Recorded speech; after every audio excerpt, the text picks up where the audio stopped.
తెలుసు, అవునా కదా? ఇక్కడ ఎవరు నించొని మాట్లాడినా మనం కాదు మాట్లాడేది, నేను కాదు, పరిశుద్ధాత్మ దేవుడే మనతో మాట్లాడతారు. అది చిన్నవారైనా పెద్దవారైనా ఎలాంటి వారైనా సరే దేవుడు మనతో మాట్లాడతారు అని మనం నమ్మాలి. మరి నేను ఎంతమందికి తెలుసా? మా సాక్ష్యాన్ని విన్నారా? అయితే సాక్ష్యం చెప్పిన అవసరం లేదు. మరి వాక్యంలోకి వెళ్ళిపోదాం, ఎందుకంటే తెలుసు మీకు. మరి అయ్యగారు నాకు ఒక వాక్యాన్ని ఇచ్చారు.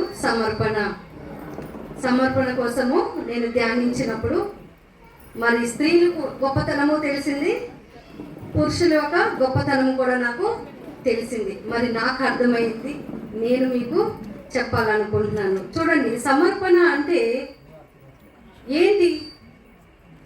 ఫస్ట్ ప్రశ్న, సమర్పణ అంటే ఏంటి? మరి దేవుడు ఏం సమర్పించుకోమంటున్నాడు? మరి మనము ఏం సమర్పించుకుంటున్నాం? హల్లెలూయా చెప్పాలి.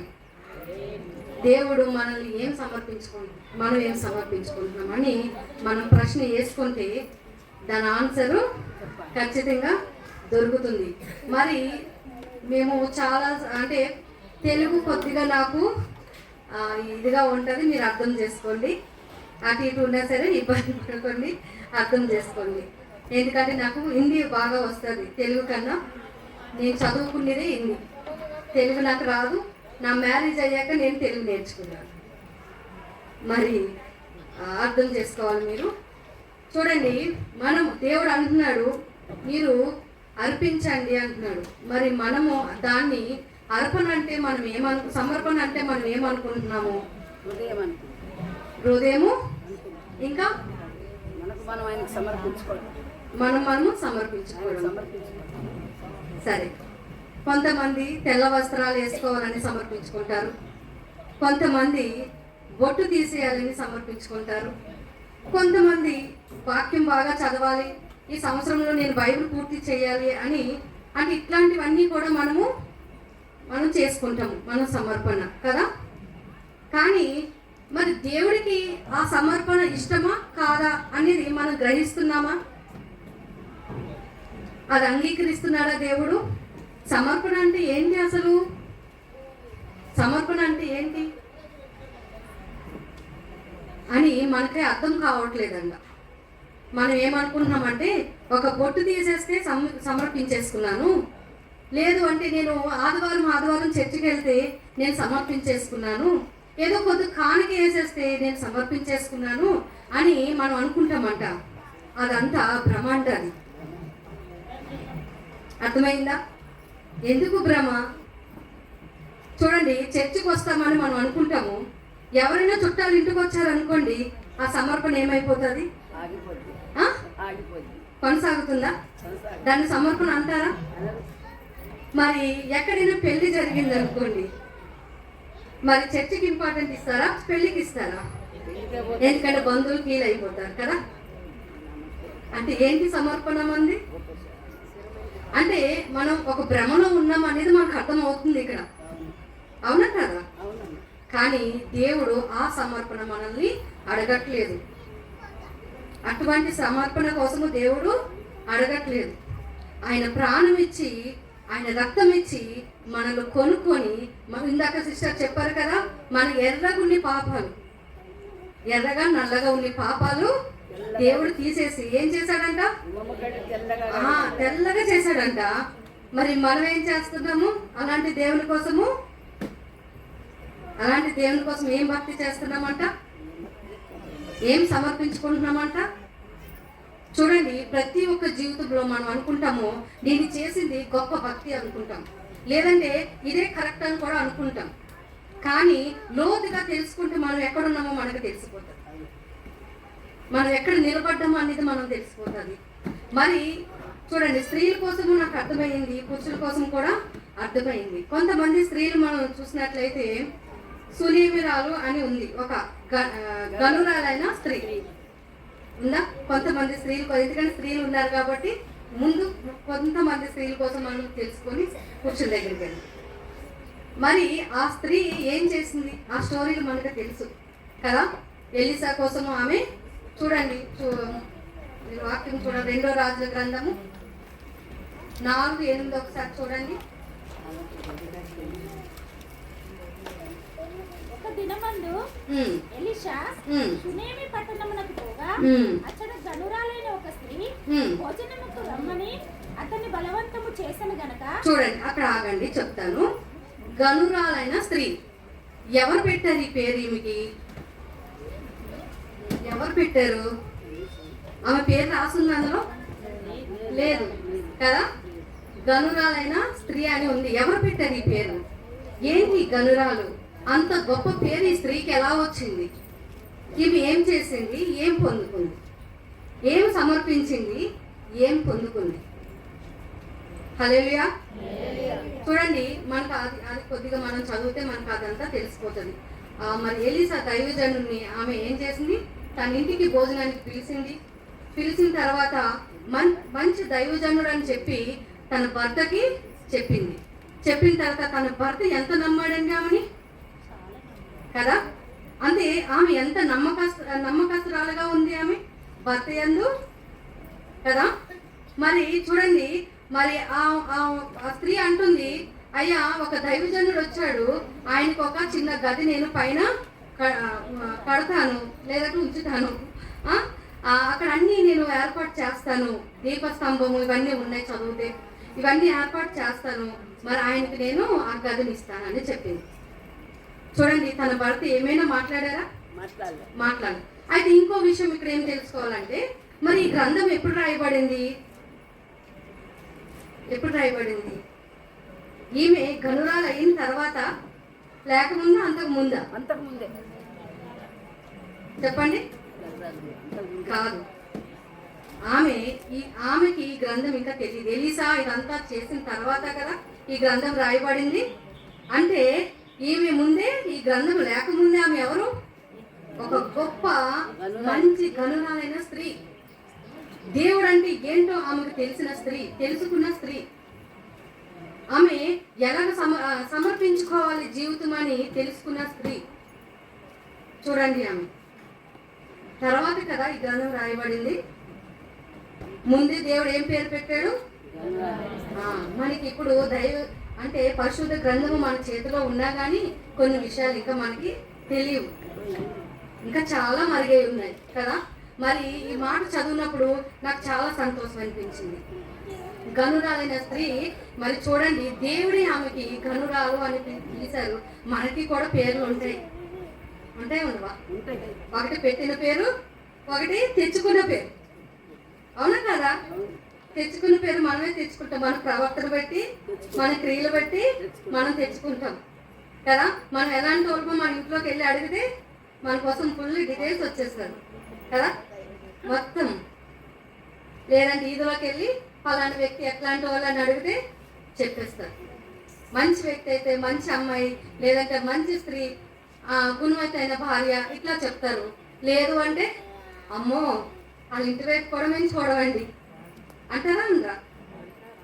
అంటారా లేదా? అంటారు. కానీ ఈ స్త్రీ ఏ పేరు తెచ్చుకుందంట?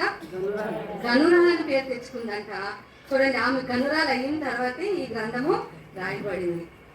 మరి ఆమె మా దైవజనునికి మరి సేవ చేసి లేదంటే సహాయం చేసిన తర్వాత మరి చూడండి, 2 రాజుల గ్రంథము చూడండి 13 ఒకసారి చదవండి. 4:8 13 ఒకసారి చదవండి. అతడు, నీవు ఇంత శ్రద్ధాభక్తులు నా యందు కనపరచితివి, నీకు నేనేమి చేయవలను? రాజుతోనైనను సైన్యాధిపతితోనైనను నిన్ను గూర్చి నేను మాట్లాడవలనని కోరుచున్నావా అని అడుగుమని గెహాజీకి ఆజ్ఞేయగా, వాడు ఆ ప్రకారం ఆమెతో అనెను. అందుకు ఆమె, నేను నా స్వజనులలో కాపురమున్నానెను. ఎలీషా ఆమె నేనేమి చేయకోరుచున్నదని ఆయన అడగగా, గెహాజీ ఆమెకు కుమారుడు లేడు మరియు ఆమె పెనిమిటి ముసలివాడని అతనితో చెప్పాను. చాలండి. మరి ఆ స్త్రీ ఇప్పుడు ఆమె చేసిన ఒక సేవకి ఆ దైవజనుడు పిలిచి ఏం అడుగుతున్నాడు? ఆమెకి ఏం కావాలి, ఏమి అవసరం ఉంది, నా భాషలో చెప్తున్నా అని అడిగినప్పుడు మరి ఆమె ఏం చెప్తుంది? నాకు ఒక పిల్లలు లేరు, నాకు కుమారులు కుమార్తెలు లేరు, పిల్లలు లేరు కాబట్టి మరి నాకు ఒకటి కొదువుగా ఉంది. మరి వెంటనే ఆయన ఒక మాట పలుకుతాడు దైవజనుడు, ఏమని? మళ్ళీ వచ్చే సంవత్సరం కన్నా నీకు ఒక కుమారుడు కలుగుతాడు. ఆమె సమర్పించుకుంది, ఆమె పొందుకుంది. హల్లెలూయా, హల్లెలూయా. చూడండి, ఆమె సమర్పించుకుంది, పొందుకుంది. అది సమర్పణ, అది సమర్పణ. మన చేసే కార్యాలను బట్టి మనకి ఆటోమేటిక్గా ఆ ఒక కృప దేవుడు ఇస్తాడు, దేవుడు ఇస్తాడు. ఎందుకంటే నేను సమర్పణ కోసం చేసినప్పుడు మా ఇంట్లో చిన్న సాక్ష్యం నాకు గుర్తుకొచ్చింది. అదేంటంటే ప్రతి ఒక్కరికి తెలుసు, జాబ్ చేస్తారు కాబట్టి మరి మార్చ్ ఏప్రిల్ ఇట్లాంటి సమయాలు వచ్చినప్పుడు మనకి ఇన్కమ్ ట్యాక్స్ కట్ అయిపోతుంది. కట్ అవుతుందా లేదా? కట్ అయిపోతుంది. అయితే సార్ ఒక సమర్పణ చేసుకున్నారు. ఆయన ఏది ఒకటి మాట మాట్లాడితే అది వెనకకి తిరగరు. అది ఎట్లాంటిదైనా సరే, అది ఎలాగైనా సరే నెరవేరుస్తారు. అది నా భర్తలో ఉన్న గుణం. అది అయితే ఇన్కమ్ ట్యాక్స్ కట్ అయిపోయింది కదా, నాకు వచ్చి చెప్పారు ఈ నెల జీతము కొద్దిగా తక్కువ వస్తుంది, మరి ఇన్కమ్ ట్యాక్స్ కట్ అయిపోయింది, మరి దశమ భాగము ఏం చేయాలి అని ఆలోచించుకున్నాను. నేను అడిగాను అనమాట, మరి దశమ భాగం ఏం చేద్దాము అంటే నాకు నా ఆలోచనకి ఏంటి, ఎంత వస్తే అంత ఇస్తాను, అంతే కదా, ఎంత వస్తే అంత ఇస్తాం. నేను అడిగాను, మరి ఎంత వస్తే అంత ఇస్తాం కదా, మనం ఏం చేస్తాం, మరి అది గవర్నమెంట్ పట్టుకెళ్ళిపోతుంది అన్నప్పుడు ఆయన ఒకటే అన్నారు, నేను ఒకటి సమర్పించుకున్నాను, గవర్నమెంట్ పెట్టుకెళ్ళిపోయినా ఏదైనా నేను పూర్తిగా దేవుని సన్నిధిలో దశమ భాగం వెయ్యాలి, నేను సమర్పించుకున్నాను అన్నారు ఆయన. నాకు డౌట్ వచ్చింది, అలా కూడా వేస్తారా? వేయొద్దని కాదు, అది కరెక్టా కాదని తెలుసుకుందామని నా బాధ.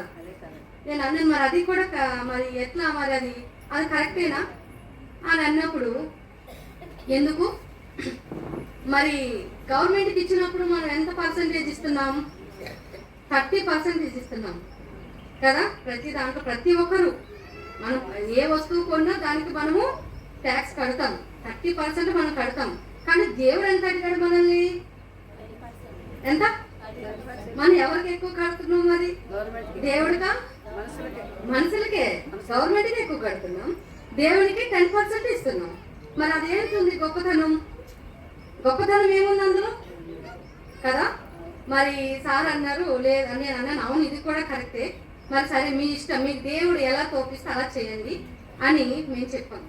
చెప్పిన తర్వాత ఆయన ఏం చేశారంటే, మరి దశమ భాగం ఆయన తీసుకొచ్చి, ఆయన ఎప్పుడూ ఒక ప్రార్థన చేస్తారు, దేవా నా దశమ భాగం 50,000 అవ్వాలి. మరి దేవుడు అదే రకంగా చేశాడు. ఆ 50,000 పట్టుకెళ్ళి 49,000 పట్టుకెళ్ళి దశమ భాగం మేము వేసేసాం.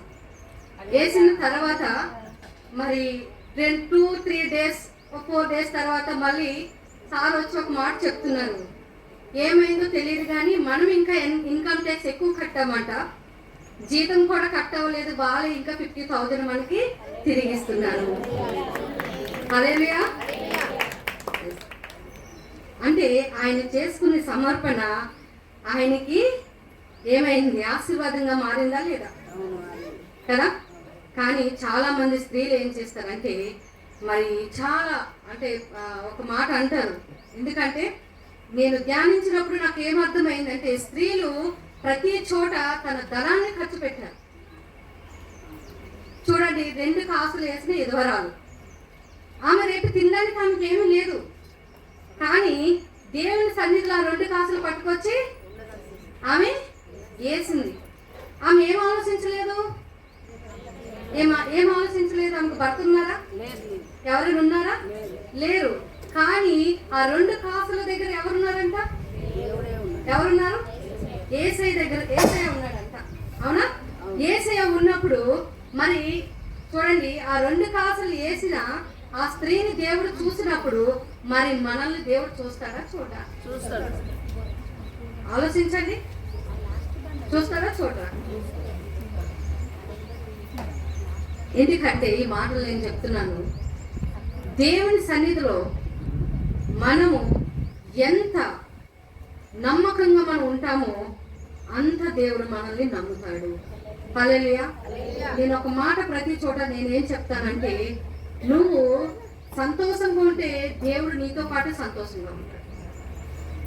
నువ్వు మాట్లాడితే దేవుడు నీతోని మాట్లాడతాడు. నువ్వు జోక్ చేస్తే జోక్గా కూడా దేవుడు సమాధానం చెప్తాడు. తెలుసా మీకు? తెలుసా? అనుభవం ఉందా? అనుభవం ఉంటుంది ఖచ్చితంగా. నేను అడుగుతాను, దేవా కొన్ని మాటలు నేను దేవుడితో మాట్లాడుతున్నప్పుడు దేవుడు నాతో మాట్లాడుతూ ఉంటాడు. చాలా సిల్లీగా ఉంటుంది, తర్వాత నేను నవ్వుకుంటా. దేవా ఇలా కూడా నువ్వు మాట్లాడతావా, ఇలా కూడా సమాధానం చెప్తావా అంటే చెప్తాను బిడ్డ. ఎందుకంటే నీతిమంతుల మీద నా కనుదృష్టి ఎప్పుడూ ఉంటుంది, ఎప్పుడూ ఉంటుంది. నీకేం కావాలో, మనకేం అవసరాలు ఉన్నాయి దేవునికి తెలుసు. తెలిసినప్పుడు మరి మనము ఏం చేయాలి? మనం కొంత దాచుకొని, అంటే దాచుకోవడం అంటే ధనం కోసమే కాదు, ప్రతి విషయం వస్తుంది అందులో, అవునా కదా? మరి అట్లా మనం ఉన్నప్పుడు దేవుడు మనతో మాట్లాడతారా? మనం దేవుడితో మాట్లాడగలుగుతామా? మాట్లాడలేము. ఎప్పుడైతే నువ్వు యథార్థంగా దేవుని సన్నిధిలో ఉంటావో అప్పుడే దేవుడు నీతో మాట్లాడతాడు.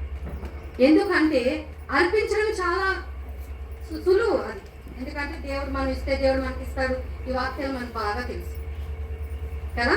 మరి నువ్వు నీ అర్పణ దేవుడు అంగీకరించాలంటే ముందు నన్ను అంగీకరించాలి దేవుడు, మనల్ని అంగీకరించాలి దేవుడు, మనల్ని ఇష్టపడాలి దేవుడు. అప్పుడే కదా మన ఏం అర్పించినా దేవుడు తీసుకుంటాడు, అవునా కదా? హల్లెలూయా. మరి దేవుడు మాట్లాడే మాటలు చాలా. మనం వాక్యంలోకి వెళ్దామంటే చూడండి,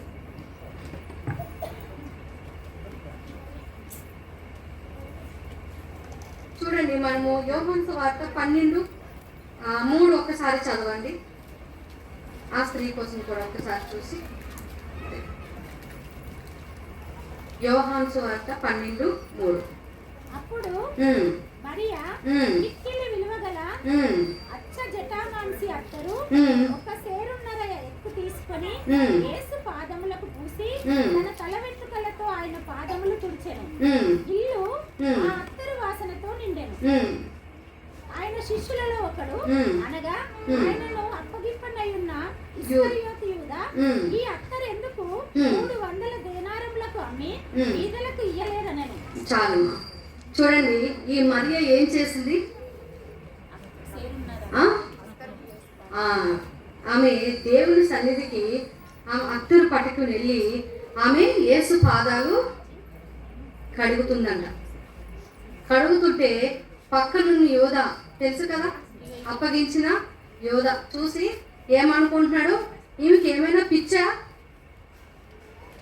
ఈమెకి ఏమైనా పిచ్చా? ఏంది ఇది? ఎప్పుడు జరిగింది? 2000 సంవత్సరాల క్రితం కదా. మరి అప్పుడు ఆమె దాంట్లో ఉంటుంది అద్దసేరు అని.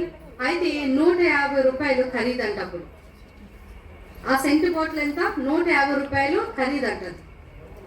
అయితే అప్పుడు ఆమె కొనుక్కోవాలంటే 10 ఎకరాలు కొనుక్కోవచ్చు, అవునా? మొన్నే కదా ఇవన్నీ పెరిగాయి, ఒక 10 సంవత్సరాల నుండి. అంతకుముందు కదా. మరి 2000 సంవత్సరాల క్రితం ఎంత ఉండొచ్చు ఎకరము?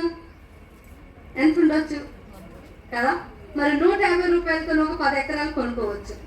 ఎవరు అనుకుంటున్నారు? పక్కనే యోధ అనుకుంటున్నాడు, ఇంకేమైనా పిచ్చా? ఇంత ఇలువైన అత్తరు తీసుకొచ్చి యేసయ్య పాదాల మీద పాదాలు కడుగుతుంది ఈమె. అవే నాకు ఇస్తే కదా. యోధకు బుద్ధి అదే కదా. అప్పటి వరకు పైన ఒక జోబి ఉంటుంది, తర్వాత లోపల ఒక జోబి వచ్చిందంట. ఎవరిని చూసి చేశారంటే యోధని చూసి చేశారంట. అది తెలుసా? మరి అతను అనుకుంటున్నాడు, మరి ఈమె రాజులు వాడుతున్న ఒక అత్తర్ని తీసుకొచ్చి, ఒక సెంటు బాటిల్ తీసుకొచ్చి, ఎవరు వాడేవారు అంత ఖరీదైనవి? అప్పుడు రాజులు వాడుకునే. మరి ఈమె మరి ఆ ఒక 150 రూపాయలు సంపాదించడానికి ఆమెకి సంవత్సరం పడుతుందంట. 150 రూపాయలు. మరి ఆ సంవత్సరం సంపాదించిన సంపాదన అంతా తీసుకొచ్చి ఎక్కడ పగలగొట్టింది? యేసే పాదాల దగ్గర పగలగొట్టి ఆ సెంట్ అంతా యేసు పాదాలను కడిగింది. మరి అక్కడున్న మరియకి తెలిసింది ఆయన విలువ. మరియకి తెలిసింది విలువ. ఆ పక్కనున్న యోధాకి తెలియలేదు. ఆయన దేన్ని పోల్చాడు? ఆయన ఆ సెంటు బాటిలే కనిపించింది, దాని ఖరీదు కనిపించింది, దాని తాలూకా విలువ కనిపించింది. కానీ దేవుడు పక్కనే ఉన్నాడు, యేసే విలువ ఆయన తెలుసుకోలేకపోయాడు. మరి ఎవరు గొప్పవాళ్ళండి ఇందులో? ఎవరు గొప్పవాళ్ళు వీళ్ళు? చూసారా? అంటే ఈ స్త్రీలు ఏంటి సమర్పిస్తున్నారు దేవుడికి? మళ్ళీ వాళ్ళు తిరిగి పొందుకోలేరు. అది వెనకకి అందుకే అట్టక నాగట మీద చెయ్యి వేసి వెనకకి తిరగొద్దు. కష్టాలు రావచ్చు, నష్టాలు రావచ్చు, ఇబ్బందులు రావచ్చు, లేదంటే జనాలు ఎలివేసివచ్చు. కానీ ఒక్కసారి నువ్వు దేవునికి సమర్పించుకున్నావంటే వెనకకి తిరిగి చూడడానికి లేదు. హల్లెలూయా. మరి కొంతమంది మరి పురుషులు మనం చూసినట్లయితే చూడండి, అపోస్తలులు రాసిన పత్రిక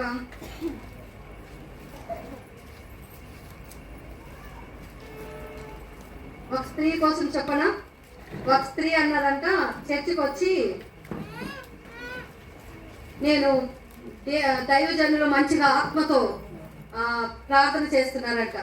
ఆత్మ పేరెప్పుడుతో ప్రార్థన చేస్తున్నప్పుడు ఒక స్త్రీ సంఘానికి వస్తుందంట. ఆ స్త్రీ ఏం చేసిందంటే మరి ప్రార్థన అయిపోగానే మరి అయ్యగారి దగ్గరికి వెళ్ళి, అయ్యా నాకు దేవుడు నా ఒంటి మీద ఉన్న వస్తువులు సమర్పించుకోమన్నారు, మరి నేను సమర్పించుకుంటానయ్యా అంటే దైవజనులు చాలా సంతోషపడ్డారంట. అమ్మ ఎంత మంచి ఇది నీకు కలిగింది కాబట్టి సరే, నీకు దేవుడు నీతో ఏం మాట్లాడితే అదే చెయ్యని చెప్పారంట. చెప్పితే ముక్కు, పోగు, చెవులు అవన్నీ ఏవో ఉన్నాయి అన్నీ తీసి కానుక డబ్బాలో వేసేసిందంట. వేసిన తర్వాత అయ్యగారు, అబ్బో ఎంత మార్పు వచ్చింది ఈమెలో, పరిశుద్ధాత్మ దేవుడు ఎంత గొప్ప కార్యం చేశాడు అని ఆయన చాలా సంతోషించి ప్రార్థన చేసి పంపించారంట. పంపించిన తర్వాత మరి 2 నెలలు 3 నెలలు అయిపోయింది, 4వ నెల అయిపోయింది, 5వ నెల 6వ నెల వచ్చేసరికి ఒకరోజు మంచిగా మరి చర్చిలోకి వచ్చి కూర్చుందంట. పాస్టర్ గారికి అర్థం అవ్వలేదు. అప్పుడు చిన్న ముక్కు బుడక పెట్టేది, ఇప్పుడేంటి డబుల్ ముక్కు బుడక పెట్టింది. అప్పుడు కాలు పట్టీలు సన్నగా పెట్టుకుని వచ్చింది, ఇప్పుడు డబల్ పెట్టుకుని వచ్చింది. ఏంటి అని పాస్టర్ గారికి అర్థం అవ్వలేదంట. పిలిచారంట, అమ్మా నువ్వు సమర్పించుకున్నావు కదా, మరి మళ్ళీ ఏంటిది అంటే ఆమె అనిందంట, అయ్యా నేను సమర్పించుకున్నానే కాబట్టి దేవుడు నన్ను 2 ఆశీర్వదించాడంట. అది సమర్పణ. ఆలోచించండి, అది సమర్పణ. దాన్ని సమర్పణ అంటారా? ఏమంటారు దాన్ని? అత్యాశ. చూసారా, మనం మాట ఇచ్చి మాట మీద ఉండలేము మనం. అందుకే దేవుని దగ్గర సమర్పించుకున్నప్పుడు చాలా జాగ్రత్తగా సమర్పించుకోవాలి. నిజంగా నీ హృదయంలోని దేవుడు పెడితే ఆ పని చేయి, తప్పేమి కాదు. కానీ చేసి మళ్ళీ వెనకకి తిరగకూడదు. అది దేవుడు మనకు చెప్తున్నాడు. సమర్పణ అంటే అది. చాలామంది ఏం చేస్తారంటే మరి సమర్పణ చెప్పి బొట్టు సమర్పించుకున్నా, పువ్వులు సమర్పించుకున్నా, లేదు అంటే ఏదేదో సమర్పించుకున్నాం అనుకుంటారు. కానీ దేవుడు ఆ సమర్పణ అడగట్లేదు, అది ఇష్టపడ్డు కూడా. నీ హృదయాన్ని సమర్పించమన్నా. నీ హృదయము సమర్పించాలంటే ముందు దేవుడు ఎవరో నీకు తెలియాలి. మరి ఆ దేవుడు ఎవరో నీకు తెలియకపోతే నువ్వేం సమర్పిస్తావు? ఆలోచించండి. నీ దేవుడు ఎవరో నీకు తెలియకపోతే నువ్వు ఎలాగ భక్తి చేస్తావు? నువ్వు చేసిన ప్రార్థన ఏంటి?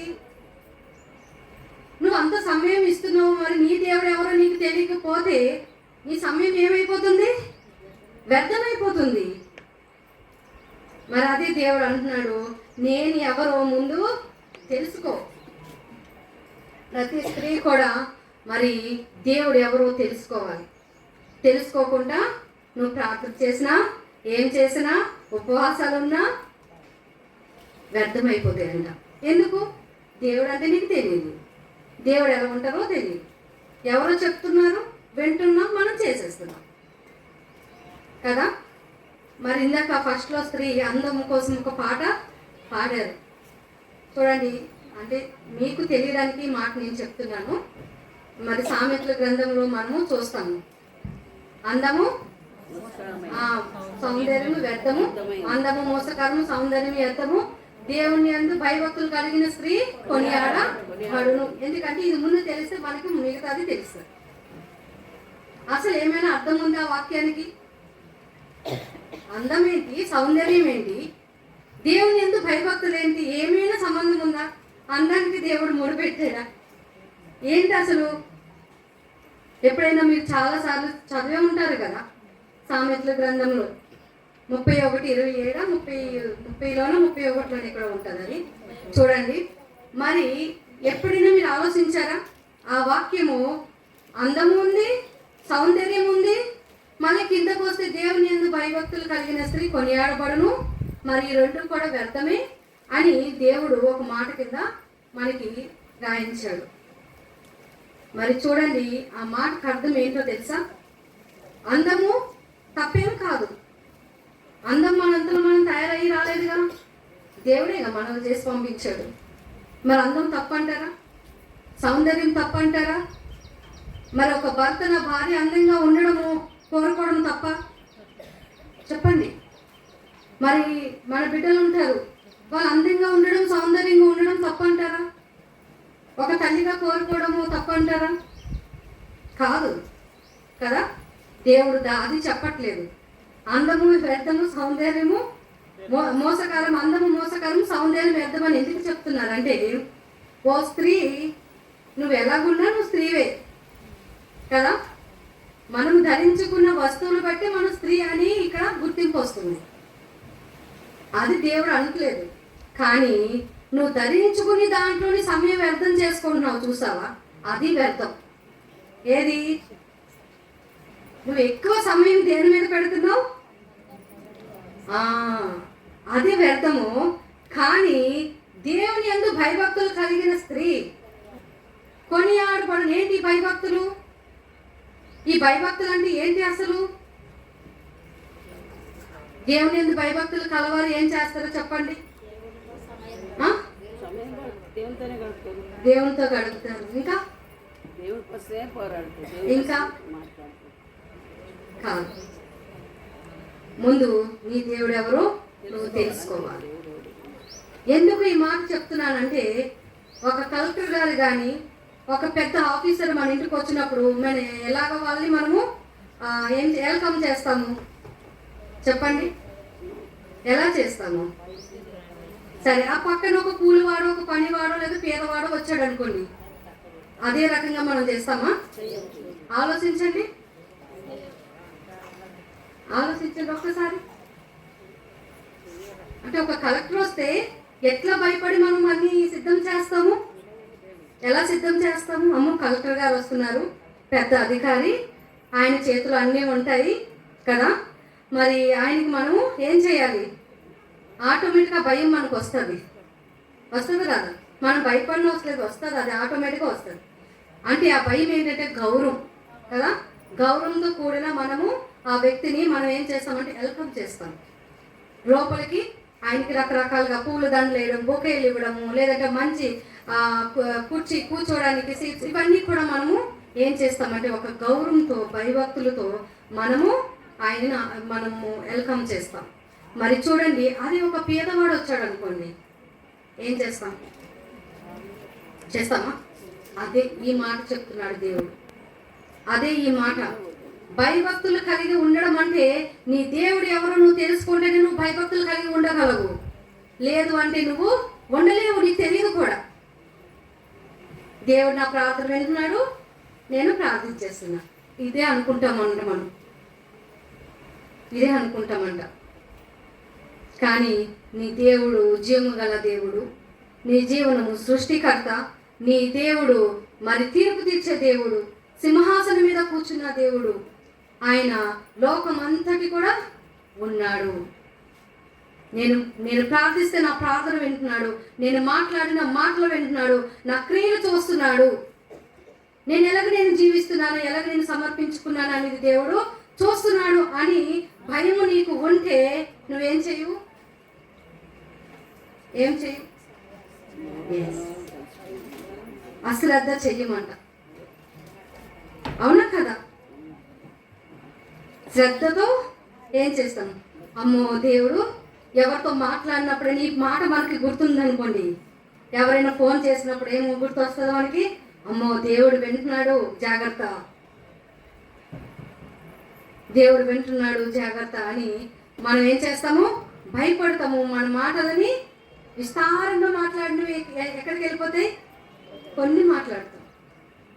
అవునా కదా? ఎందుకు ఈ మాట నేను చెప్తున్నానంటే, ఒకరోజు మేము ఏం చేస్తామంటే సండే చర్చికి వెళ్ళి వచ్చాము. నేను ఇంటికి వచ్చి ఇక్కడ కూడా నేను చెప్పాను, ఈ సాక్ష్యం నాకు గుర్తులేదు. మరి చర్చికి వెళ్ళి వచ్చిన తర్వాత వాళ్ళు ఏమో అక్కడ పాపం రకరకాలుగా పెడతారు, వెళ్తామని. కానీ మాకెందుకు తినబుద్ది కాదు. మాకు దేవుడు పని అంతే. దేవుడు పని చేసామా లేదా? నువ్వు పెరుగన్నం పెట్టు, నువ్వు పప్పు అన్నం పెట్టు, ఏదైనా పెట్టు, ఆ ధ్యాస అటు ఉండదు, తినాలి అని ఉండదు. దేవుని వాక్యం చెప్పాము, ఈరోజు దేవుని పని చేస్తాము, అది మాకు చాలు అన్నట్టు ఉంటుంది. మరి వాళ్ళు ఏదో ఆహారం పెట్టారు. ఇంటికి వచ్చిన తర్వాత నాకు ఎప్పుడు అనిపించలేదు స్వీట్ తినాలి అని. మా బాబు ఇంట్లోనే ఉన్నాడు. నేను అన్నాను, డాడీ ఈరోజు నాన్న ఈరోజు ఎందుకో స్వీట్ తినాలనిపిస్తుంది నాకు. అది ఏం పేరు చెప్పానంటే దాని పేరు కూడా చెప్పాను, కోవా స్వీట్ తినాలనిపిస్తుంది. ఎందుకు నాకు అట్లా అనిపిస్తుంది రా. ఇంటికి వచ్చి బట్టలు కూడా తీయలేదు, ఆ బైబిల్ అక్కడ పెట్టేసి అన్నీ పెట్టేసి రూమ్లోకి వెళ్ళి స్వీట్ తినాలనిపిస్తుంది అన్న ఈరోజు నాకు. ఎందుకు అంటే మా బాబు అన్నాడు, ఆర్డర్ పెట్టమంటావా అన్నారు. అంటే మేము బయట నుండి ఏమి తినడానికి ఇష్టపడము, ఏది చేసుకున్నా ఇంట్లోనే చేస్తాను. మరి లేదు నేను కోవా స్వీటే కదా సాయంత్రం చేసుకుని తింటాలే పట్టు అని, ఇంకేం వద్దులే అని చెప్పేసాను. చెప్పి ఈ రూమ్ నుండి ఆ బెడ్రూమ్లోకి వెళ్ళాను. 2 minutes డ్రెస్ చేంజ్ చేసుకుందామని అక్కడికి వెళ్ళాను. వెళ్ళి బయటికి డోర్ తీసుకుని వచ్చేసరికి టేబుల్ మీద ఒక స్వీట్ బాక్స్ ఉంది. నాకు అర్థం అవ్వలేదు, ఏంటి దేవా. ఈ మాట నేను గొప్పగా చెప్పట్లేదండి. నేను ఎందుకు ఈ మాట చెప్తున్నానంటే దీంట్లో ఒక పాఠం నేర్చుకున్నాను. నేను చూశాను, మా పాపని పిలిచాను, డాడీ ఇది ఎవరు ఇచ్చారంటే, మమ్మీ ఈరోజు అటెండర్ బర్త్డే అంట, ఒక 1/2 kg స్వీట్ పట్టుకొచ్చి ఇచ్చారు, నువ్వు లేవు ఇంట్లో ఉన్నావు లోపల అన్నారు. సరే అని చెప్పి ఓపెన్ చేసి చూస్తే ఏముంది అందులో? కోవా స్వీట్. అబ్బా ఎంత సంతోషం. దేవుడు లోపల అనుకుని మాట కూడా విన్నాడా? అంతేనా? మా బాబుతో చెప్పిన మాట ఎవరు విన్నారు? దేవుడు విన్నాడు అని నాకు చాలా సంతోషం. ఈ స్వీట్ మర్చిపోయాను, పక్కకి వెళ్ళిపోయింది. మళ్ళీ నాలోకి ఏమైపోయింది, అమ్మో దేవుడు విన్నాడా అని నేను సంతోషించినప్పుడు మళ్ళీ నాలో నాకు ఒక మాట వచ్చింది, ఇప్పుడు నీ నాలుక నీ నోరు ఎంత జాగ్రత్తగా ఉండాలి, నీ నోరు ఎంత జాగ్రత్తగా కాపాడుకోవాలి. ఎందుకంటే నీ నోటి దగ్గర యెహోవా చెవి ఉంచాడు. హల్లెలూయా. ఎంతమందికి అర్థమవుతుంది ఈ మాట? మన నోటి దగ్గర దేవుని చెవి పెట్టాడంట. ప్రతి మాట వింటున్నాడంట, ప్రతి మాట వింటున్నాడంట. నువ్వు చెడ్డ మాట పలికినా, నువ్వు మంచి మాట పలికినా, ఏ మాట పలికినా దేవుడు వింటున్నాడంట. మరి ఇప్పుడు ఎంత జాగ్రత్తగా ఉండాలి, ఎంత జాగ్రత్తగా ఉండాలి ఆలోచించండి.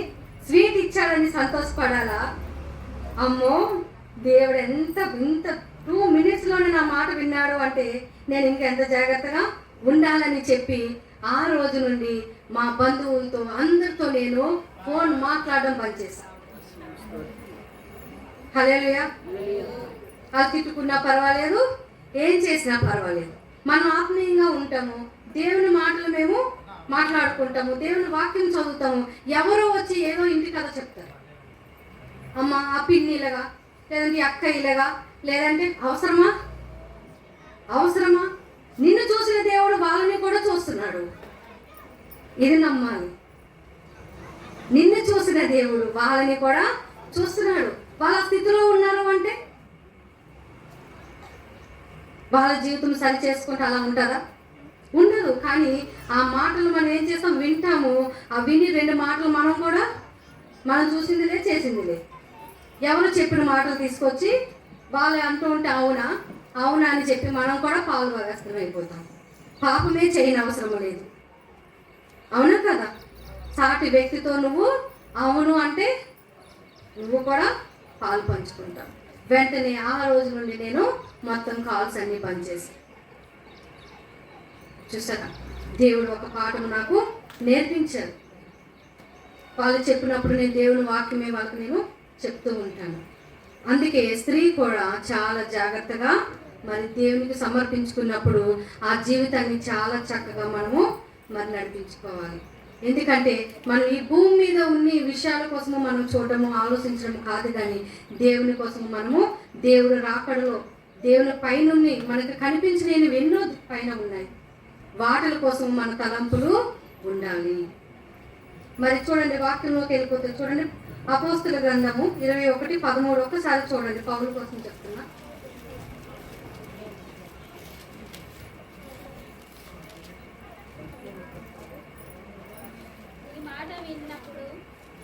మైక్ లేదా? అపోస్తుల కార్యాలు 21:13. పౌలు ఇదెందుకు మీరు ఏడ్చి గుండె బద్దలు చేసేదరేలా? నేనైతే ప్రభువైన యేసు నామము నిమిత్తము యెరూషలేములో బంధింపబడుటకు మాత్రమే గాక చనిపోవుటకును సిద్ధంగా ఉన్నానని చెప్పాను. చాలమ్మా. ఆయన ఏం సమర్పించుకున్నారండి? ఏం సమర్పించుకున్నాడు? స్త్రీలు ఏం సమర్పించారు? కానుకలు కదా, ఇట్లాంటివన్నీ సమర్పించుకున్నారు. మరి పౌలు దగ్గరికి మనం వచ్చినప్పుడు ఆయన ఏం సమర్పించుకుంటున్నాడు? ఆయన ఒక మాట అంటున్నాడు, చక్కనైన మాట. దేవుని కోసము ఆయన జీవితం ముందు మనం చూసినట్లయితే మరి క్రైస్తవుల్ని ఆయన ఏం చేసేవారు? చంపేవాడు కదా. సౌలుగా ఉన్నప్పుడు ఆయన క్రైస్తవులు ఇబ్బంది పెట్టేవాడు, చంపేవాడు, రకరకాలుగా మరి ఇబ్బంది పెట్టేవాడు. మరి అలాంటి వ్యక్తి ఇప్పుడు ఏం సాక్ష్యం చెప్తున్నాడంటే, నేను దేవుని క్రీస్తు కోసము ఎంత దూరమైనా వెళ్తాను, ఆ క్రీస్తు కోసము నేను చనిపోవడానికైనా సిద్ధంగా ఉన్నాను. ఇది సమర్పణ. అంతేగాని ఇంట్లో ఏదో ఉంటే 4 వంకాయలు 2 వంకాయలు ఇవ్వడము కదా. పల్లెటూర్లు అంటే చేస్తారండి, మీరు చూసారా లేదా తెలియదు, కానీ మా ఊర్లోనైతే చేస్తారు. కోడి గుడ్డు పెడితే తీసుకొచ్చి ఇస్తారు. మంచి పనులే, దేవునికి ఆశపడి అవి చేయడం చాలా మంచి పని. కృతజ్ఞత కలిగి ఉండడము చాలా మంచి, దానికి నేను అనట్లేదు, కానీ అదే సమర్పణ అనుకోకూడదని చెప్తున్నాను. చెయ్యాలి. తెల్ల వస్త్రాలు వేసుకోవడం తప్ప కాదు కదా. మరి చాలా మనం మార్చుకుంటాం మన హృదయంలో, అవి తప్పు కాదు. కానీ ఇదే సమర్పణ, ఇదే దేవుడు ఇష్టపడుతున్నాడు అనుకోవడము తప్పు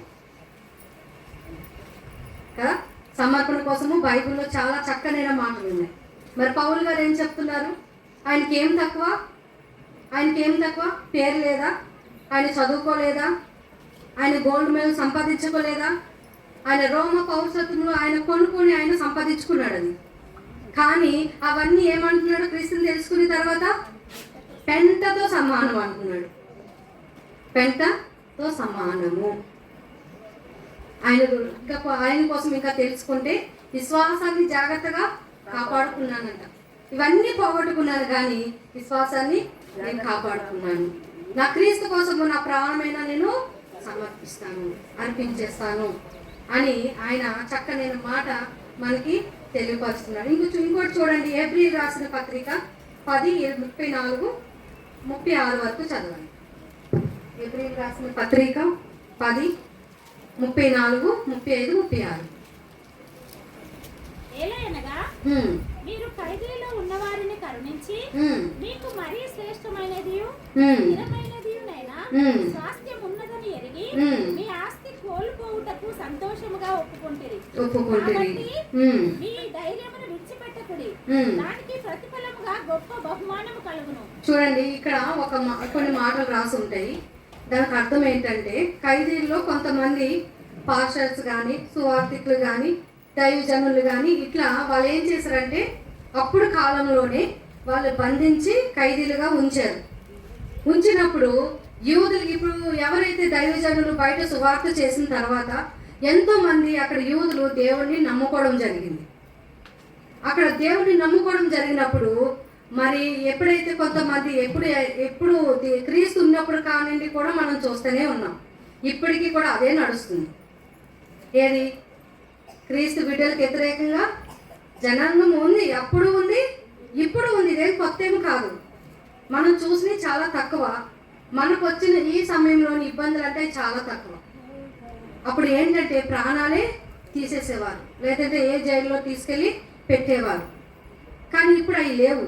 ఇప్పుడు మనకు చట్టాలు అవన్నీ ఉన్నాయి కాబట్టి ఇప్పుడు కొద్దిగా భయంతోనే ఉన్నారు. అయితే ప్రకటన గ్రంథం నెరవేరాలి కాబట్టి అవన్నీ జరగక తప్పదు. అవునా కదా? అందుకే ఏదో వచ్చేస్తుంది కాదు, అవన్నీ జరగాలి. మరి జరిగితేనే దేవుడు త్వరగా వస్తాడు. మరి చూడండి, ఆ యూదులు ఏం చేశారంటే దేవుని నమ్ముకొని రక్షణ పొందుకొని వాళ్ళు అక్కడ ఏముండదంటే వాళ్ళ ఆస్తులు అమ్ముకోనట.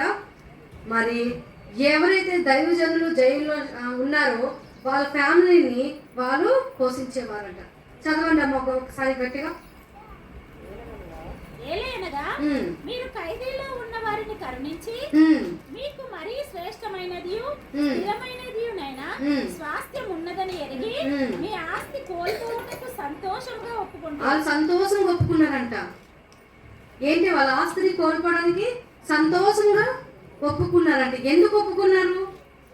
శ్రేష్టమైనది, చూడండి, శ్రేష్టమైనది స్థిరమైనది స్వాస్థ్యం ఉన్నదని వాళ్ళ ఆస్తులు కూడా కోల్పోవడానికి వాళ్ళు ఇష్టపడ్డారంట. ఏం చూస్తున్నారు? వాళ్ళకి ఏం కనిపిస్తుంది? పరలోకం కనిపిస్తుంది వాళ్ళకి. గొప్ప బహుమానం వాళ్ళకి ఉంది. చూసారా? వాళ్ళు ఏం చూస్తున్నారు? భూమి మీద పరలోకాన్ని చూస్తున్నారంట, స్థిరమైన దానిని చూస్తున్నారంట, శ్రేష్టమైన దానిని చూస్తున్నారంట. మనం కింద నుండి మా పిల్లకి పెళ్ళి అవ్వలేదు, నాకు ఒక ఇల్లు లేదు అనుకుంటామా లేదా? మాకు పిల్లలు ఉన్నారండి, మేము కూడా ఆలోచిస్తాం, తప్పేం కాదు ఆలోచించడం. కానీ ఆ ఆలోచన కన్నా నువ్వు దేవుని సన్నిధిలో అడిగితే నీ సమస్యలన్నీ దేవుడు తీర్చేస్తాడు. మనం ఆలోచించిన అవసరము లేదు. అది ఆలోచించాలి, కానీ ఎక్కడ? దేవుని సన్నిధిలో ఆలోచించాలి, దేవునితో కలిసి ఆలోచించాలి. దేవా, నా బిడ్డకి నువ్వు ఏం సిద్ధం చేసి ఉంచావు కదా? ఇప్పుడు మా పాప లా చదువుతుంది. ఇప్పుడు ఆమె జడ్జి పోస్టులకి రాసుకోవడానికి సిద్ధంగా ఉంది. మా బాబునైతే మేము ఒక పాస్టర్ కానీ దైవజనులు కానీ అర్పించుకున్నాము. ఆయనకి ఎప్పటికైనా సరే పాస్టర్ అవుతారు, ఆయనకు కూడా ఇష్టం అది. మరి నేను ఈ రెండు ఇచ్చేసాను. మరి పాప దగ్గరికి వచ్చినప్పుడు ఆమె మంచిగా చక్కగా పాటలు పాడుతూ ఉంటుంది. మరి ఆమె చదవడానికి కొంచెం డబ్బు నేను ఖర్చు పెట్టుకుంటేనే వస్తుందా కదా? ఎంతో డబ్బు ఆమెకి ఖర్చు పెట్టండి. కానీ దేవుడికి ఇష్టమైతే, దేవుని చిత్తం అయితే ఆమెను సేవకు వాడుకున్నా మాకు అభ్యంతరం లేదు. హల్లెలూయా. ఎందుకంటే దానికంటే గొప్పది భూమి మీద ఏమీ లేదు. భూమి మీద ఏమీ లేదు.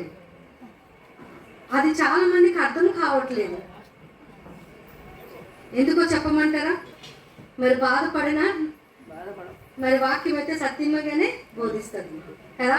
చాలా మంది మరి దైవజనుల కుటుంబంలో మేము చూస్తూ ఉంటాం. మరి ఇప్పుడు ఇక్కడంటే 200 చర్చిలు మేము తిరిగాము. మరి ఖమ్మంలోనూ ఒక 100-150 చర్చెస్ తిరిగాము. మరి అక్కడుండి మరి దైవజనులు ఏమంటారంటే కొంతమంది, నా పిల్లలు ఇంజనీరింగ్ అయ్యారు, నా పిల్లలు డాక్టర్లు అయ్యారు. ఓకే, మంచిదే. కానీ నేనంటాను, మరి ఆ ఒక దైవజనుడు ఏం చూశాడంట? ఎందుకు నమ్ముకున్నాడు దేవుణ్ణి? ఆయనకంట ఇంకేది భూమి మీద లేదంటే నమ్ముకున్నాడు కదా. మరి ఆ బిడ్డలకి ఏమి ఇవ్వాలి? అది మనము వాళ్ళకి నేర్పించాలి. తర్వాత దేవుని చిత్తం. అవునా కదా? అది నేర్పించాలి. ఆమె ఒక జడ్జి అవ్వచ్చు, ఒక పాస్టర్ అమ్మ అవ్వచ్చు, లేదంటే ఏదైనా అవ్వచ్చు, ఆమె ఇష్టం. కానీ చెప్పడము నా బాధ్యత. దేవుని కంటే గొప్పది భూమి మీద ఏదీ లేదు. దానికి కట్టుబడి ఉంటే, నీ జీవితము దేవునికి సమర్పించుకుంటే, నువ్వు అనుకున్న రూట్లో కాదు కానీ ఊహించిన రీతిలోగా దేవుడు తీసుకెళ్తాడు. ఎంతమంది నమ్ముతున్నారు? హల్లెలూయా, హల్లెలూయా. చూడండి, ఆ రకంగా మనము సమర్పించుకోవాలి. అందుకే వాళ్ళు ఏం చేశారంటే, శ్రేష్టమైనది, స్థిరమైనది, ఇంకా స్వాస్థ్యమైనది వాళ్ళకి తెలుసు కాబట్టి వాళ్ళు ఆ ఒక పని సంతోషంగా చేశారు. మరి ఇంకా మనం చూసినట్లయితే లూకాసు వార్త 8:2-3 ఒకసారి చదవండి, నేను ముగిస్తాను.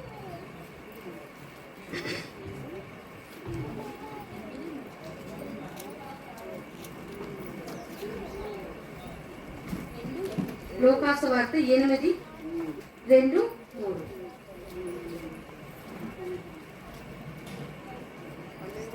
12 మంది శిష్యులను, అపవిత్రాత్మలను, వ్యాధులను పోగొట్టబడిన కొందరు స్త్రీలను, అనగా 7 దయ్యములు వదిలిపోయిన మగ్దలేనే అనబడిన మరియయు, హేరోదు యొక్క గృహ నిర్వాహకుడనగు పూజా భార్యయగు యోహన్నాయు, సుసన్నాయు ఆయనతో కూడా ఉండిరి. వీరును ఇతరులు అనేకులను తమకు కలిగిన ఆస్తితో వారికి ఉపచారం చేయొచ్చు వచ్చి. ఎవరికి చేస్తున్నారండి వీళ్ళు? ఈ ముగ్గురు స్త్రీలు ఏం చేస్తున్నారు? ఉపచారం చేస్తున్నారంట కదా. ఎవరికి? యేసయ్యకి. ఎంత గొప్ప ధన్యత అండి అది కదా, ఎంత గొప్ప ధన్యత. ఆ ముగ్గురు స్త్రీలు ఆ కాలంలోనే దేవుడికి ఏం సమర్పించుకోవాలని ఆలోచించుకొని ఏం చేశారు? ఉపచారం చేస్తారంటే వాళ్ళ దగ్గర ఉన్న ధనముతో. అది ఎంత గొప్ప భాగ్యం అండి. చూడండి, అది మనం జీవించినంత వరకు ఆ భాగ్యాన్ని మనం పొందగలము. మనం కన్ను మూసిన తర్వాత మనం ఏమైనా చేయాలి అనుకుంటే చేయగలమా? దేవుని కోసం ఏమైనా చేయగలమా? మనలో ఆ ప్రాణం ఉన్నంత వరకే మనం ఏదైనా చేయగలము, ఏదైనా సాధించగలము కదా. కానీ కాస్త పక్కకి వెళ్ళిపోయింది అనుకోండి, ఏమైనా చేయగలమా? అంత ఎందుకు? చనిపోయే వరకు మనం ఎందుకు ఆలోచించాలి? చిన్న నరం ఏమైనా పట్టు తప్పింది అనుకోండి, ఆలోచించండి, ఏమైనా చేయగలమా? కాదు. ఎప్పుడు చేయగలము? అంత బాగున్నప్పుడే దేవుని కోసం మనము ఏమైనా చేయగలము. మరి ఆ స్త్రీలు యేసయ్యకి ఉపచారం చేశారంట. వాళ్ళ దగ్గర ఎక్కడికి వెళ్తే అక్కడికి వాళ్ళు ఉపచారం చేశారంట వాళ్ళ ఆస్తితో. మరి అదెంత గొప్ప విషయం అండి. మరి ఇంకొకటి చెప్పి నేను ముగిస్తాను. చూడండి, మత్తయి సువార్త 4:18.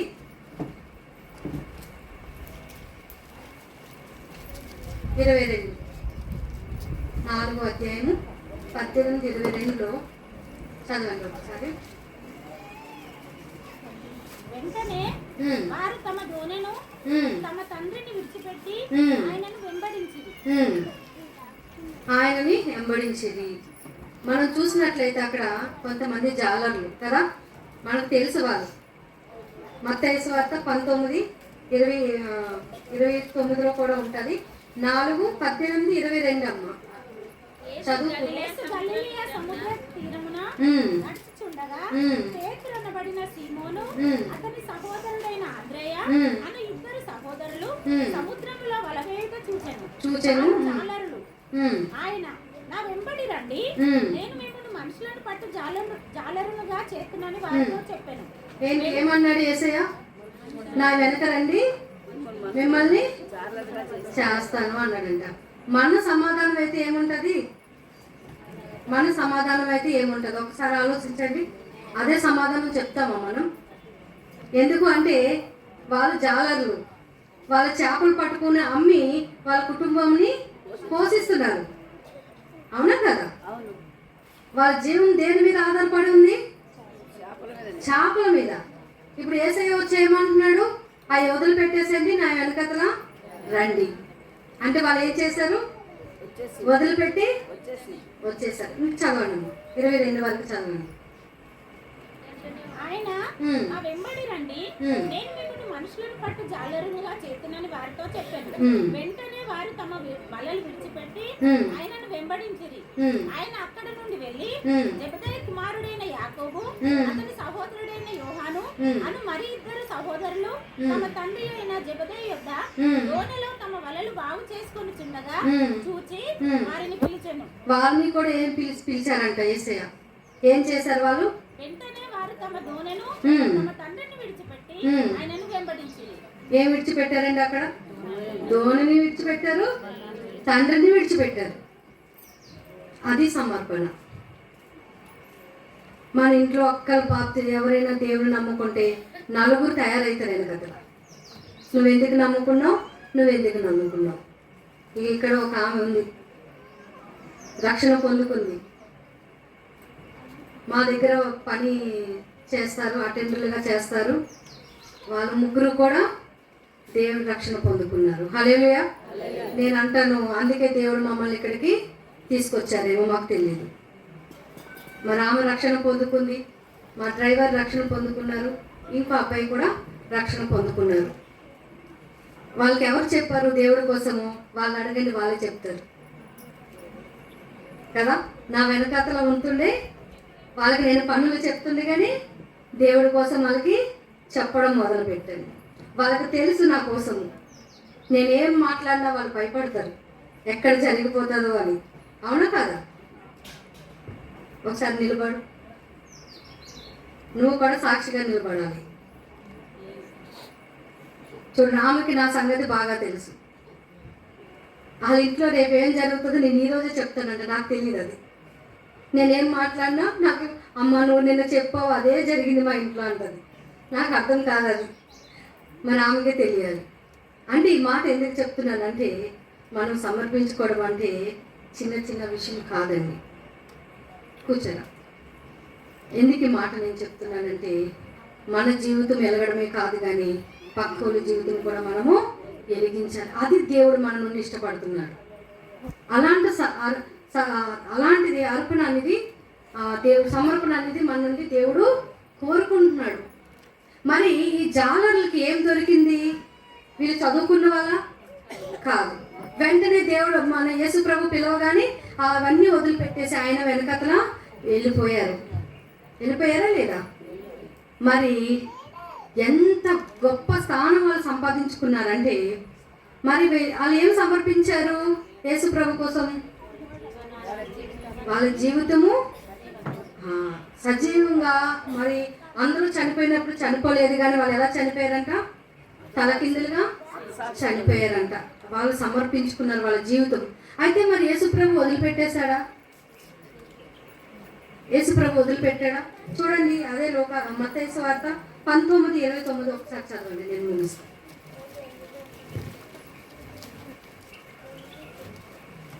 నా నామము నిమిత్తము అన్నదమ్ములనైనను అక్క చెల్లెళ్ళనైనను తండ్రినైనను తల్లినైనను పిల్లలనైనను భూములనైనను ఇళ్ళనైనను విడిచిపెట్టిన ప్రతి వాడును 100 రెట్లు పొందును. 100 రెట్లు. ఇదిగాక నిత్య జీవమును సంపాదించుకొనును. ఇంకా మొదటి వారు అనేకులు, కడపటి వారగుదురు, కడపటి వారు మొదటి వారగుదురు. చాలండి. ఇప్పుడు వాళ్ళు ఆ జీవితాలను అర్పించుకొని ఏం పొందుకున్నారు? వాళ్ళు నిత్య జీవాన్ని పొందుకున్నారు. దేవుడు పక్కన 12 సింహాసాలు వాళ్ళ కోసం వేయబడి ఉన్నాయి. హల్లెలూయా. వాళ్ళు సమర్పించుకునేది వ్యర్థమైపోయిందా? కాలేదు. అది ఎంత డబ్బు ఇచ్చినా, ఎంత ఇను భూమి మీద అన్ని అమ్మి దాన్ని కొనగలవా? యేసయ్య పక్కన సింహాసనం కొనుక్కోగలవా? చెప్పండి, కొనుక్కోగలవా? వాళ్ళు ఏం చేశారంట? వాళ్ళు డబ్బు ఖర్చు పెట్టలేదు. దేవుడు పిలవగానే విడిచిపెట్టి ఆయన వెంబడించారు. ఈ భూమిని తలకిందులుగా మార్చేశారు. ఈరోజు మనం ఈ బైబిల్ పట్టి చదువుతున్నామంటే ఎవరు చేసింది అదంతా? లోకంలో కోట్లాది మంది ఉన్నారు, కానీ దేవుడికి 12 మంది సరిపోయారు. ఆ 12 మంది ఇంతమంది ప్రజలుగా మనము మారిపోయాము. అవునా కదా? వాళ్ళు రూపాయి ఖర్చు పెట్టలేదు. వాళ్ళు ఖర్చు పెట్టింది ఏంటి?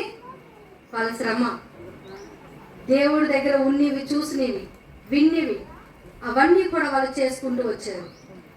పరిశుద్ధాత్మ దేవుడు వాళ్ళకి సహాయంతో ఇంత ప్రపంచాన్ని వాళ్ళు మార్చివేశారు. కానీ వాళ్ళకి మరి యేసయ్య పక్కనే సింహాసనం రెడీగా ఉండేది. హల్లెలూయా. అర్థమవుతుందని నేను చెప్పింది, నా మాటలు అర్థమవుతున్నాయా? ఆ సింహాసనము ఎంత ఎంత నువ్వు ఏమి పెట్టుకుంటే అది నీకు దొరుకుతుందో ఒకసారి ఆలోచించుకోవాలి. మనం ఏం సమర్పిస్తున్నాం దేవుడికి? దేవునికి ఇష్టమైందా లేదా? మనం చేసే క్రియలు దేవునికి ఇష్టమై ఉన్నాయా లేదా అని ప్రతిదీ మనం సిద్ధపడి మనం సమర్పించుకున్నట్లయితే దేవుడు మనతో మాట్లాడుతూ ఉంటాడు. హల్లెలూయా. ఎందుకు అంటే 2 విషయాలు చెప్పి నేను పెడతాను. ఒకసారి నేను వాకింగ్ చేస్తున్నాను, అంటే దేవుడు ఎలా మాట్లాడతాడనే విషయాన్ని నేను చెప్తున్నాను. ఇక్కడ వాకింగ్ చేస్తూ ఉంటే వర్షం పడుతుంది.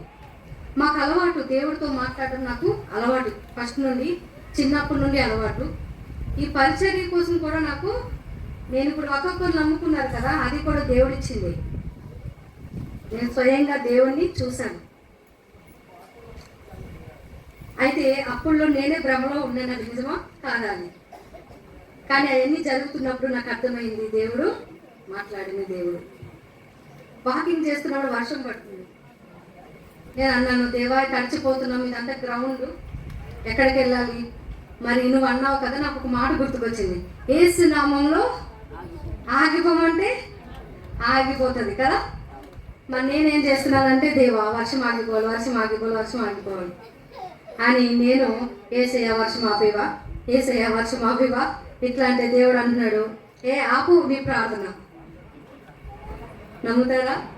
అంటే నాకు అర్థం అవ్వలేదు. దేవా ఏంటి అంటే, ఆపడానికి తాళం చెవులు ఎప్పుడు ఇచ్చాను, నీ చేతిలో ఉన్నాయి కదా, నువ్వు దాన్ని బంధిస్తే బంధింపబడుతుంది. అంతేగాని అడుక్కున్నా లెక్కన దేవా చెయ్యి ఆపే ఇదా?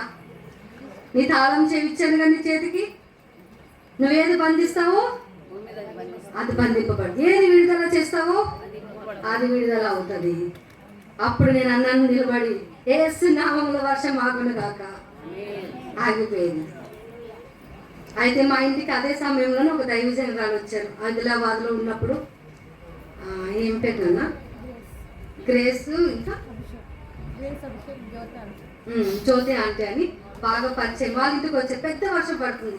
ఆమె కూడా అదే ప్రార్థన చేస్తుంది. నేను అన్నాను, సిస్టర్ అలా చేయకూడదు, దేవుడు నాకు చెప్పాడు అలా చేయకూడదంట.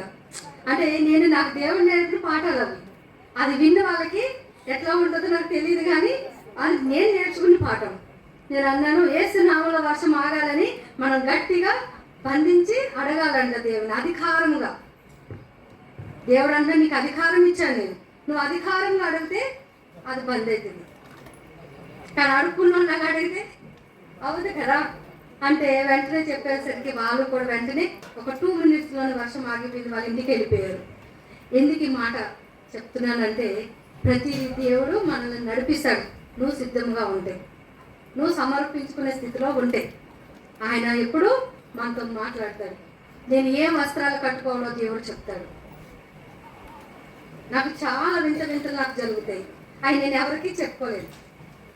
చెప్పినా అది చాలా సిల్లీగా ఉంది. ఇట్లా కూడా దేవుడు మాట్లాడతాడంటే మాట్లాడతాడు, అది నేను చెప్పాను, మాట్లాడతాడు దేవుడు. నేను ఒకసారి అన్నాను, దేవా ఇల్లు కొనాలి, అందరికి ఇల్లులు ఉన్నాయి, మేము ఎందుకు ఇల్లు కొనలేకపోతున్నాం? నేను నమ్ముకుంటే ఇల్లు ఇస్తానన్నావు, ఏవేవో ఇస్తానన్నావు, అంతేనా? దేవుడు ఆశీర్వదిస్తాడు. మనం ఎవరికైనా సువార్త చేసినప్పుడు అదే చెప్తాము కదా, నువ్వు మారు మనసు పొందుకో, దేవుడు నీకు అన్నీ ఇస్తాడు. మరి ఏంటి ప్రభా ఇల్లే కొనలేకపోతున్నాము, ఏమైంది మా పరిస్థితి అని ఒక ఆలోచన చేశాను దేవునితో. ఏమన్నానంటే, దేవా మరి నాకు చిన్న ఇల్లు దయచేయి ఇక్కడ హైదరాబాద్లో. మరి అంత అప్పుడే టీవీలోనే ఒకటి ఏం చూశానంటే, ఎక్కడో ఎవరికో వజ్రం దొరికిందని విన్నా. చూడండి నా పిచ్చి కూడా. నేను అనుకున్నా అంతే కదా, తండ్రితో ఏమైనా మాట్లాడుకోవచ్చు కదా, అది వ్యక్తిగత సంబంధం, అది మన భక్తి సంబంధం అని. నేను అన్నా, దేవా ఒక వజ్రం నాకు కూడా దొరికిపోతే అబ్బా ఎంత బాగుంటుంది దేవుడు నాకు ఇచ్చాడని నేను సాక్ష్యం చెప్పుదా. కానీ సంతోషంగా దేవుడిని నేను నాలో నేనే అడుక్కుంటున్నాను, దేవా ఒక వజ్రం దొరికిపోతే ఎంత బాగుంటుంది, ఈ హైదరాబాద్ ప్లేస్లోనే ఒక ఇల్లు కట్టేసుకోవచ్చు, అందులో ప్రార్థన పెట్టేస్తాము, నీకోసం సాక్ష్యం చెప్పేస్తాం. అవునమ్మా దేవుడు అంటాడు. అవునా బిడ్డ, అవునా నిజంగానా? మరి ఇన్కమ్ ట్యాక్స్ వచ్చి పట్టుకెళ్ళిపోతుంది కదా, అప్పుడేం చేస్తావు? నేను ఆలోచించాను ఆ మాట. అసలు వెంటనే దేవుడు అంటున్నాడు, మీ ఆయన జడ్జి, మీరు ఎక్కడ స్వీట్ బాక్స్ కూడా మేము ఎవరిది ముట్టుకోము, తీసుకోము, అది మేము తినము, తీసుకోము. అట్లా ఉండే వ్యక్తి ₹1 కోటి ఇల్లు కట్టాడు అంటే ముందు ఎవరికి డౌట్ వస్తుంది? దేవుడు చెప్తున్నాడు నాతో కదా. ఇప్పుడు ఇవన్నీ మీకు ఎక్కడి నుండి వచ్చే దేవుడు ఇచ్చాడు, ఆ దేవుడిని చూపించండి, నేను కనిపించను. సమాధానం ఎవరు చెప్పాలి? అడిగేవుగా నువ్వే కదా. మరి అప్పుడు అనుకున్నాను, దేవా వద్దు దేవా, నాకు ఇదే చాలు. దేవుడు మాట్లాడతాడండి, దేవుడు మాట్లాడే దేవుడు. నువ్వు ఎలాగుంటావో అలాగే దేవుడు నీతోని మాట్లాడతాడు. అవునా కదా? నేను నమ్ముతున్నాను, దేవుడు నాలో ఉండి నాతో మాట్లాడుతున్నాడు, మీతో మాట్లాడుతున్నాడు. నేను అది నమ్ముతున్నాను. ఇక్కడ ఏం జరుగుతుందో అది నాకు సంబంధం లేదు. ఇక్కడ ఎవరున్నారో నేను మళ్ళీ బయటకు వెళ్తే మీరు ఎవరు కూడా నేను గుర్తుపట్టలేను. కానీ దేవుడు అంటున్నాడు, అమ్మా మరి ఇన్కమ్ ట్యాక్స్ పట్టుకుని వెళ్ళిపోతే అప్పుడు నీకు ఇచ్చినా కూడా అర్థమైపోతుంది కదా. అందుకే నీకు ఏది కావాలో నాకు తెలుసు, నీకేం సమయానికి ఏది కావాలో నేను ఇస్తున్నా,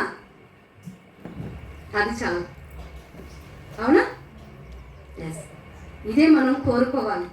దేవా నాకు ఎక్కువ అవ్వద్దు, తక్కువ అవ్వద్దు, నాకు సరిపోయినంత ఇచ్చి నీ యొక్క మార్గంలో నన్ను నడిపిస్తే చాలు, నీకు ఇష్టంగా ఉంటే చాలు, నాలో ఏ దోషము కనిపించొద్దు, నా ప్రార్థనకి నా పాపము అడ్డు రావద్దు.